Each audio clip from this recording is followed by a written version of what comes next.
Mes chers collègues, la Commission des affaires économiques a été saisie au fond de l'examen de la proposition de loi relative aux articles 91 et 121 de la loi portant évolution du logement, de l'aménagement et du numérique.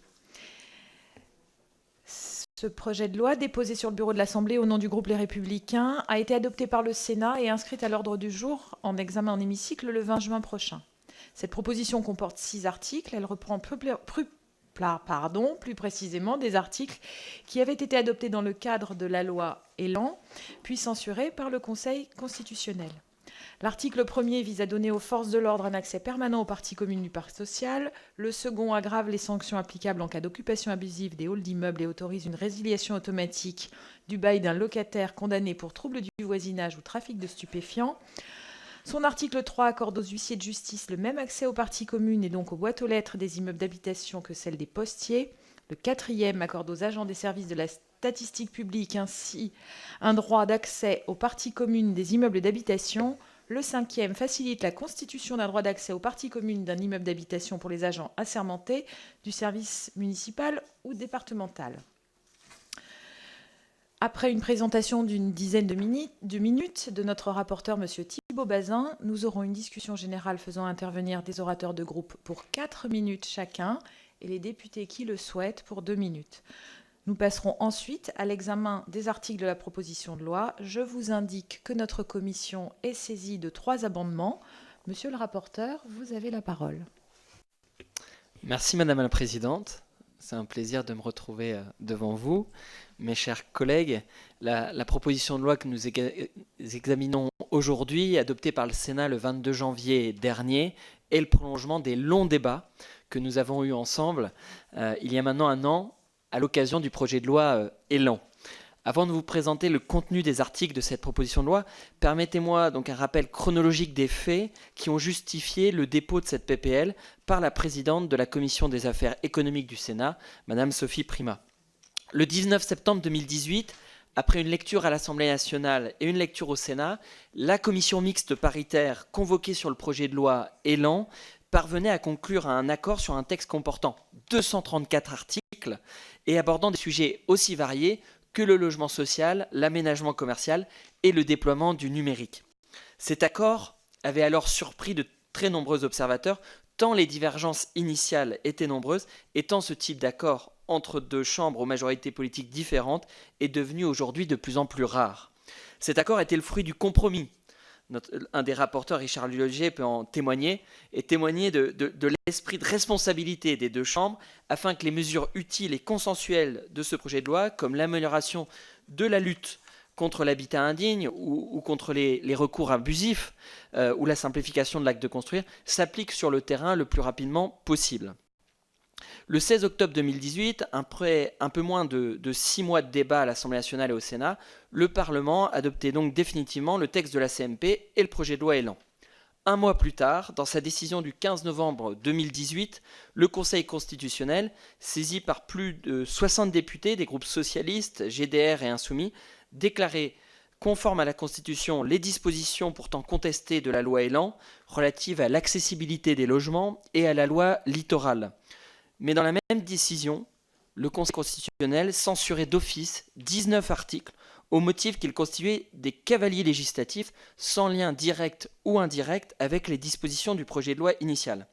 Parmi ces 19 articles censurés pour des raisons de forme et non de fond, plusieurs mesures étaient particulièrement attendues par les acteurs de terrain. C'était le cas de l'assouplissement de l'interdiction des préenseignes, qui a déjà fait l'objet depuis d'une proposition de loi de notre collègue talentueux Richard Ramos du MoDem. C'est aussi le cas des articles 91 et 121 qui donnaient aux organismes HLM de nouveaux outils pour préserver la tranquillité et la sécurité de leurs locataires. Ces deux articles ont donc fait l'objet d'une nouvelle proposition de loi de Mme Sophie Primas, déposée sur le bureau du Sénat dès le 4 décembre 2018, soit 15 jours seulement après la promulgation de la loi Elan. Cette démarche s'accompagnait de l'espoir que le Parlement réitère rapidement son vote.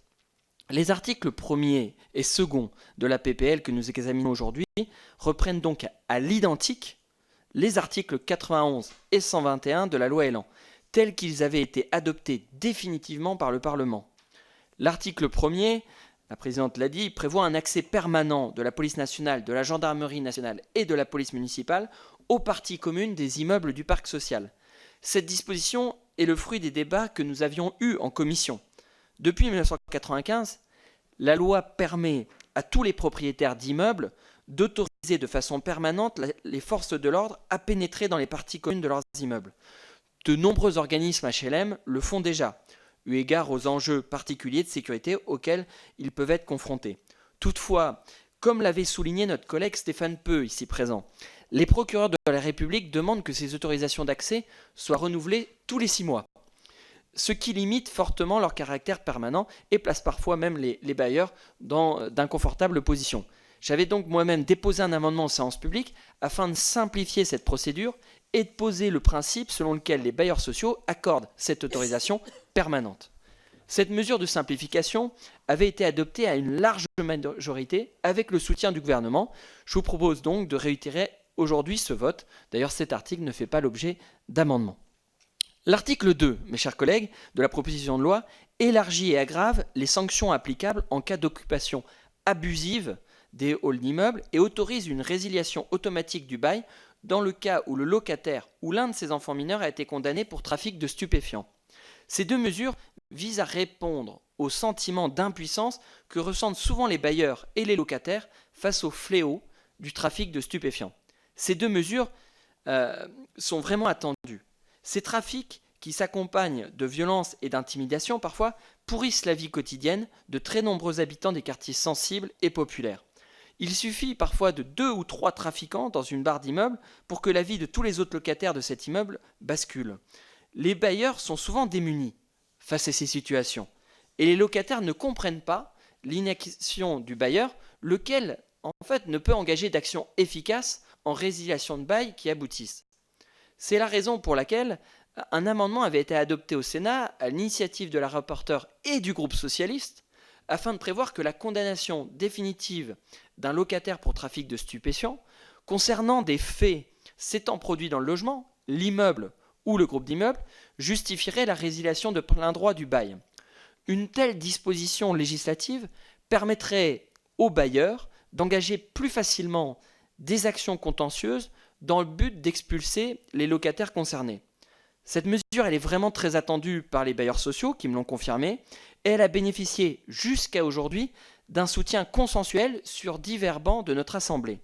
Elle avait en effet déjà été adoptée définitivement sous la précédente législature avec la majorité socialiste de l'Assemblée nationale à l'occasion de la loi du 27 janvier 2017 relative à l'égalité et la citoyenneté, avant d'être, là encore, censurée par le Conseil constitutionnel au motif qu'il s'agissait d'un cavalier législatif.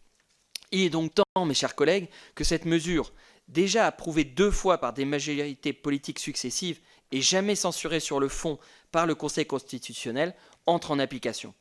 À ce titre, je regrette le dépôt d'un amendement sur cet article par le groupe majoritaire, limitant sa portée, mais nous y reviendrons ultérieurement. Alors que la proposition de loi initiale ne contenait que 2 articles, celle que nous examinons aujourd'hui en contient 5. Lors de son examen en séance publique au Sénat, 3 amendements de messieurs Jean-Pierre Grand et Alain Richard, ayant reçu un avis favorable du gouvernement, ont en effet ajouté 3 articles, censurés aussi de la loi Elan, les articles 123, 144 et 152. Ces 3 articles ne sont pas sans lien avec les 2 précédents. Ils traitent également de la question de l'accès de certains services publics aux parties communes des immeubles d'habitation. L'article 3 de cette proposition de loi reprend ainsi l'article 123 de la loi Elan. Il accorde aux huissiers de justice les mêmes facilités d'accès aux boîtes aux lettres particulières des immeubles d'habitation que celles dont bénéficient les postiers. Cette disposition avait été introduite à l'Assemblée nationale par la rapporteure devenue ministre depuis, Christelle Dubos, afin de faciliter l'exercice des missions des huissiers de justice, en particulier dans le cadre de la procédure d'expulsion locative. À l'heure actuelle, les huissiers de justice sont très souvent confrontés à une impossibilité matérielle de parvenir physiquement jusqu'à la boîte aux lettres des personnes à qui ils doivent remettre un acte, en raison de la multiplication des systèmes de sécurité dans les immeubles, ou même, il faut l'avouer, de stratagèmes pour éviter les contrôles et les contacts avec peu de noms sur les boîtes aux lettres dans les zones chaudes. Il en résulte des pratiques parfois absurdes, comme le fait de coincer dans la porte d'un hall d'immeuble des actes aussi importants que les commandements de payer. Le fait de donner aux huissiers de justice des badges d'accès similaires à ceux des postiers permettrait ainsi d'améliorer sensiblement les missions de conseil, de médiation des huissiers de justice dans le cadre de la prévention des expulsions locatives. Cette mesure très attendue par la profession a également été adoptée par le Parlement dans le cadre du projet de loi sur la justice, mais a été là encore censurée par le Conseil constitutionnel dans sa décision du 21 mars 2019 au motif qu'il s'agissait d'un cavalier législatif. L'article 4 de cette proposition reprend quant à lui l'article 152 de la loi Elan. Il a lui aussi été adopté puis censuré à 2 reprises par le Conseil constitutionnel au motif qu'il s'agissait aussi d'un cavalier législatif. Avant la loi Elan, ces dispositions avaient en effet déjà été adoptées dans le cadre de la loi relative à l'égalité et à la citoyenneté. Il accorde aux agents de l'INSEE et des services statistiques ministériels un droit d'accès aux parties communes des immeubles afin qu'ils soient en mesure d'assurer leur mission de service public. Ces derniers sont de plus en plus confrontés à l'impossibilité d'entrer en contact avec les occupants des immeubles collectifs alors que la réalisation d'enquêtes ou de sondages nécessite des échanges directs avec les ménages. Nous savons à quel point les recensements et les enquêtes de l'INSEE sont déterminantes pour définir de nombreuses politiques publiques. Il me semble que nous devons donc tout faire pour faciliter leur travail. Là encore, cette disposition est très attendue par les acteurs concernés. Enfin, l'article 5 reprend l'article 144 de la loi Elan. Il donne aux agents assermentés du service municipal ou départemental du logement un droit d'accès aux parties communes des immeubles d'habitation et autorise les propriétaires à leur accorder une autorisation permanente d'accès dans ces parties communes. Ces agents ont notamment pour mission de contrôler les conditions d'occupation des logements afin de rechercher et de constater les infractions à la législation relative aux meublés de tourisme. À Paris et dans les grandes villes, ils jouent ainsi un rôle déterminant dans le contrôle des locations touristiques des plateformes comme Airbnb qui assèchent le marché locatif. Les sanctions légales contre ces pratiques abusives de ces plateformes ont d'ailleurs été renforcées par la loi Elan. Mais encore faut-il que les mairies aient les moyens d'enquêter. Or, si la loi habilite aujourd'hui ces agents à visiter ces logements qu'ils souhaitent, rien n'impose aux gardiens ou aux syndics de les laisser pénétrer dans les parties communes. L'article 5 répond ainsi à cette incohérence. Vous le comprenez, Madame la Présidente, mes chers collègues, ces 5 articles censurés de la loi Elan sont très attendus et ont déjà fait l'objet d'un voire 2 votes positifs de notre Parlement. Ils se heurtent depuis 2 ans à de simples questions de procédure, alors qu'ils sont de nature à améliorer sensiblement la vie de nombreux quartiers ou l'accomplissement de missions essentielles de service public.